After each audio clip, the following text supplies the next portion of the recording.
Hey there, welcome to the Ecommerce Coffee Break. I'm your host Claus Lauter and you're listening to the podcast that helps you become a smarter online seller.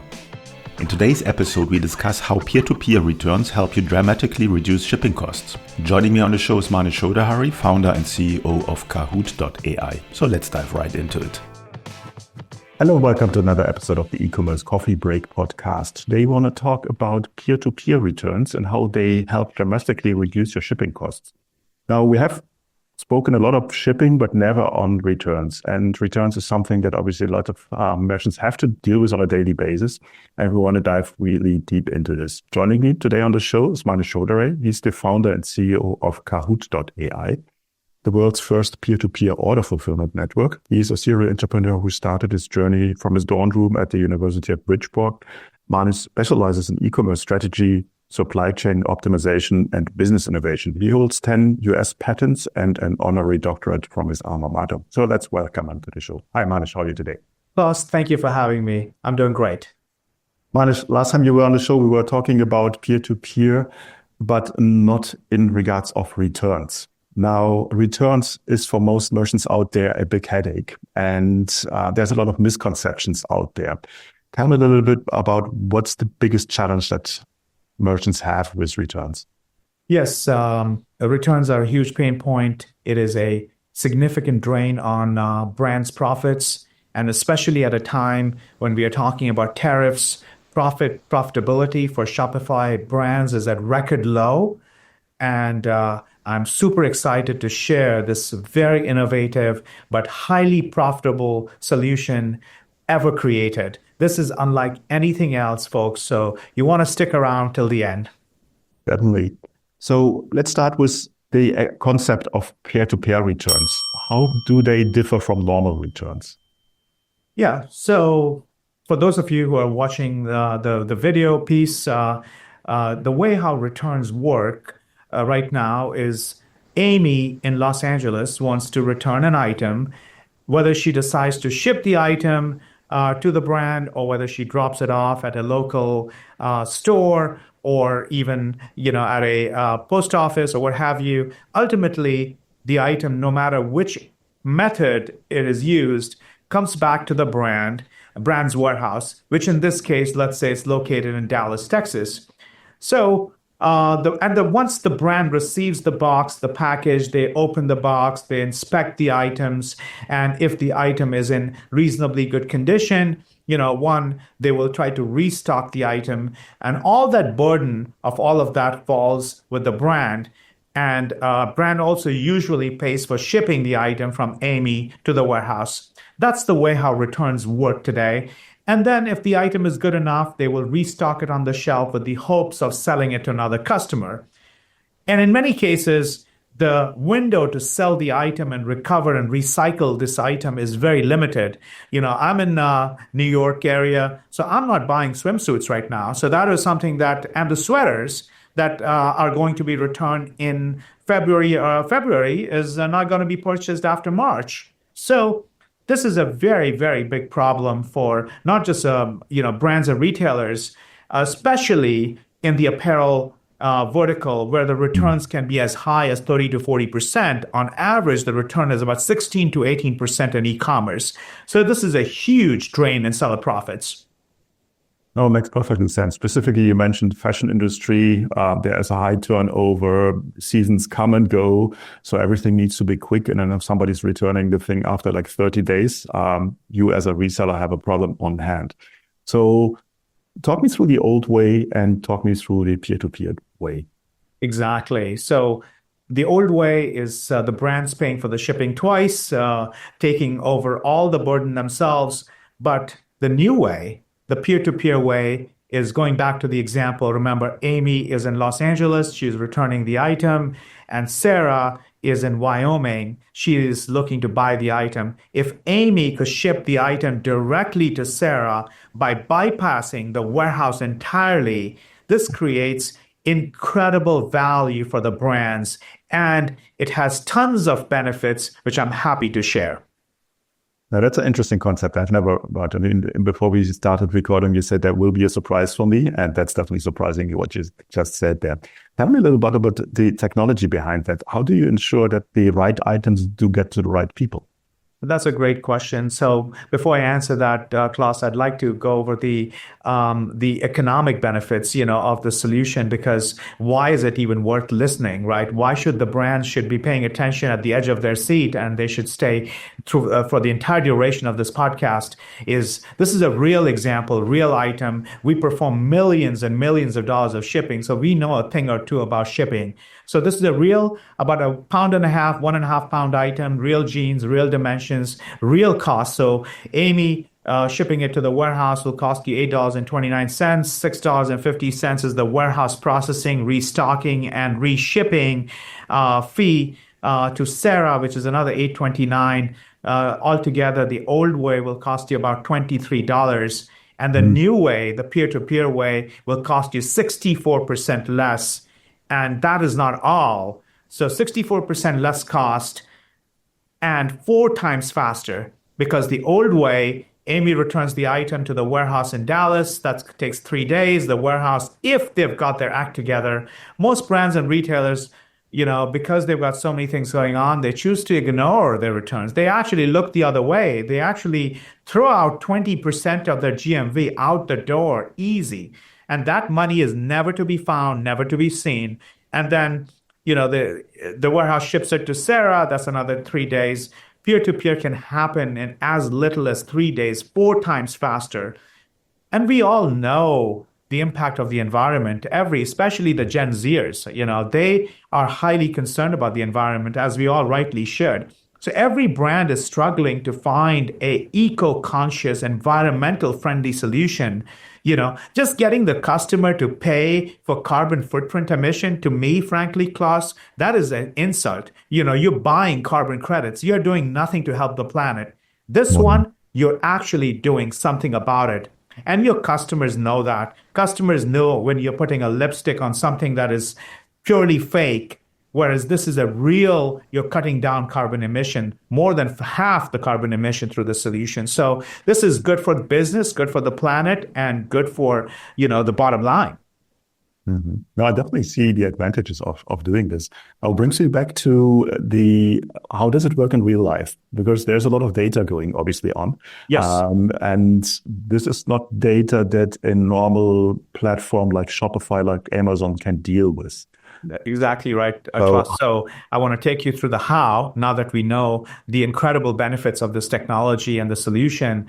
But to recap for the folks that are listening, with this peer-to-peer returns, proprietary Kahoot technology, it is patented. Only Kahoot and only Kahoot does this. So there's nothing else like this on the market. So we are eliminating one leg of the shipping. We are eliminating returns processing entirely at the warehouse. We are selling these returns faster, and we are saving the planet and appealing to eco-conscious customers who will now like your brand even better. But now let's get into how we do this, right?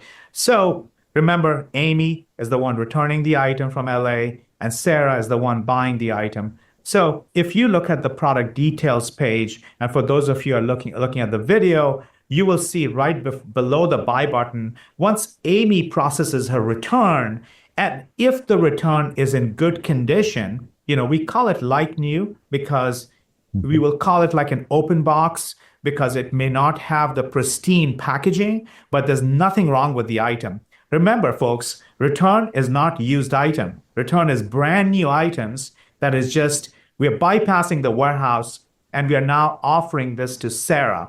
And Sarah has the opportunity to purchase this item directly on the brand website, directly on your Shopify product details page for a discount, because we are creating so much savings that we want to incentivize Sarah to buy this item. In this particular example, Sarah has the option of buying a brand new item that will be shipped from the merchant warehouse at $60, or she can buy this item that is like new for 20% less. And that's not all. There's an additional $5 cashback incentive, not a store credit, not a discount code, not a coupon code. It is no strings attached, cash back that will be a prepaid card that will be given to both Amy and Sarah. So this is savings is highlighted, and returned items are shown in the product details page, and it is completely branded to the merchant's web store. So it does not look foreign. It does not look that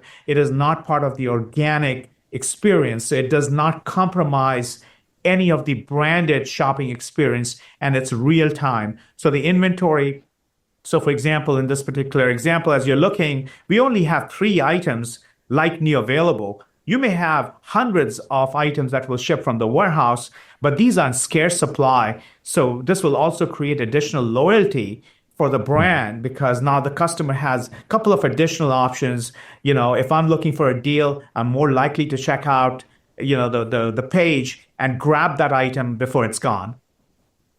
That's a very interesting concept, because you created a win-win situation there. So it's a win for the person who returns, if I get you right, because they get a voucher for the next purchase. So they're motivated to buy more from you, even if they didn't like the first product.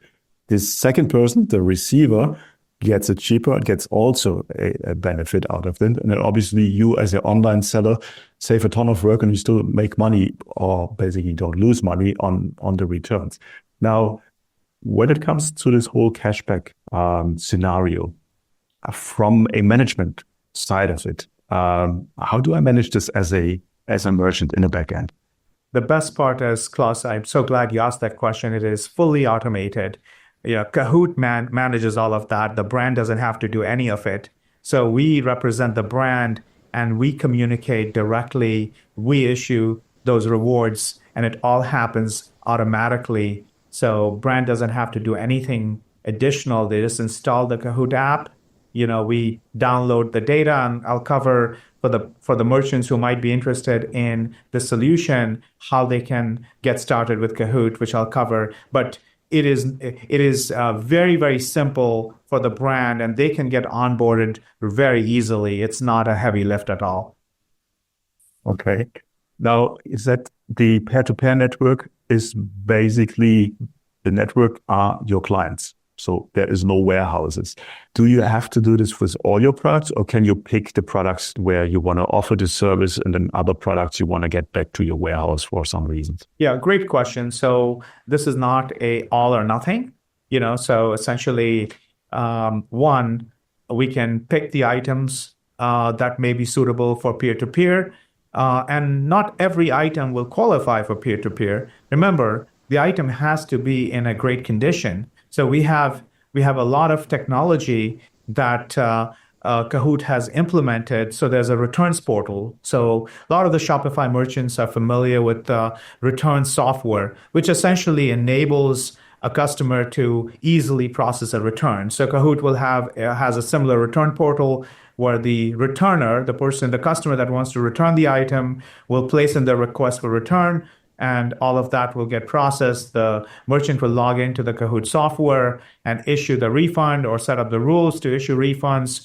And then if the item is in like new condition that we can verify through pictures and other sources, only then will that item be listed for Sarah to buy as an open box, because we want to ensure that the customer experience is not compromised at any time. Mm-hmm. Now I'm curious, and you don't need to tell me. This sounds so complicated. Is there AI somewhere involved? There's 100% AI involved. So I'm glad you asked the question. Obviously, one of the big questions that the brands have is, is Amy returning the item as described? Is Amy being truthful? Is Sarah going to get a bad item? Because if Amy is not being sincere, and if she's not, so obviously, we want to believe Amy, but we also want to verify. So we've got all the AI-assisted grading that examines pictures to determine if it is indeed in a like-new condition, if there's any blemish, if there's any imperfection. So we can do that at scale. So there's definitely Kahoot. Our website is also called Cahoot.ai. So we implement a lot of great technology to bend the curve. So this is probably the most innovative and most profitable solution any Shopify brand can implement and take advantage of it in 2025. especially with the tariffs coming down, profitability is at record low. It is very, very hard for brands to improve profitability. Cost of ads are going up. So the one thing you can do is remember, it's not just that we save you on returns. If you have, let's say, 20% return rate, at any given time, 20% of your GMV, your asset is in cyberspace. Basically, it is floating. You can't sell the item till you receive the item. Whereas this one, you can sell the item even before Amy has completed, the shipping process. So there's nothing better than that you're now, selling the item before it's returned. In fact, you're collecting the money from Sarah before you're refunding the money to Amy. There's nothing better than that. You actually have more money than less money.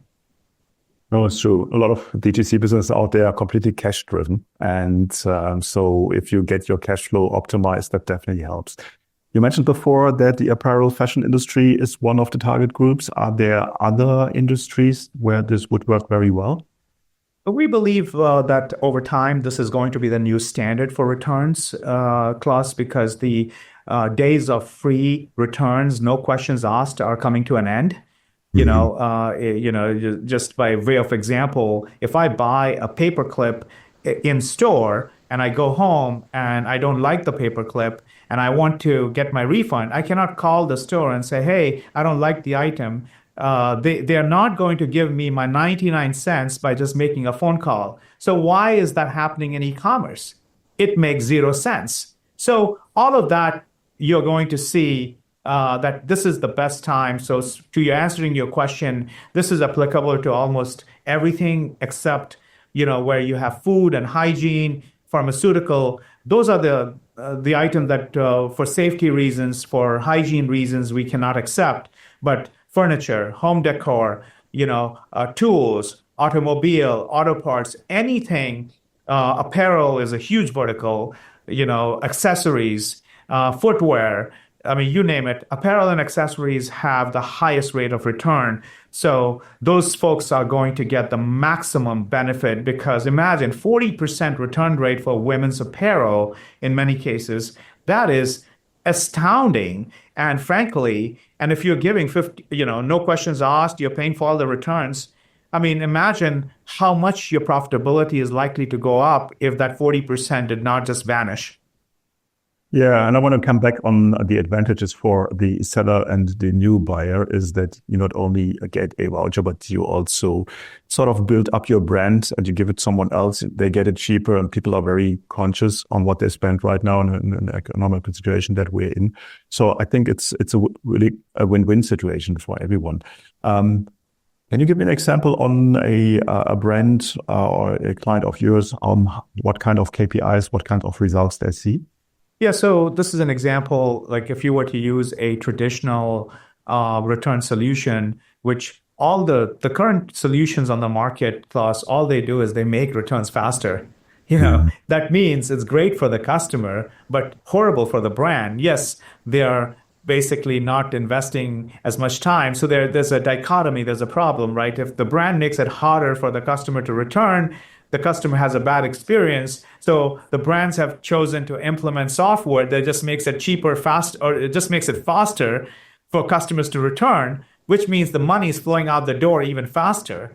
It does not help the brand, Whereas in this case, in Kahoot, as you can see, in this very simplistic example, even after cashback, the brands are going to recover a lot more. And this is an example of an apparel brand. So we are working closely with a select group of merchants that are looking to bend the curve, that want to be progressive, that want to be innovative, and this is obviously a newer solution. So we're going to examine the merchant data, and determine whether they will be the right fit for us. And we can also predict what kind of ROI, what kind of benefit, economic benefit they are going to receive. So the folks that want to,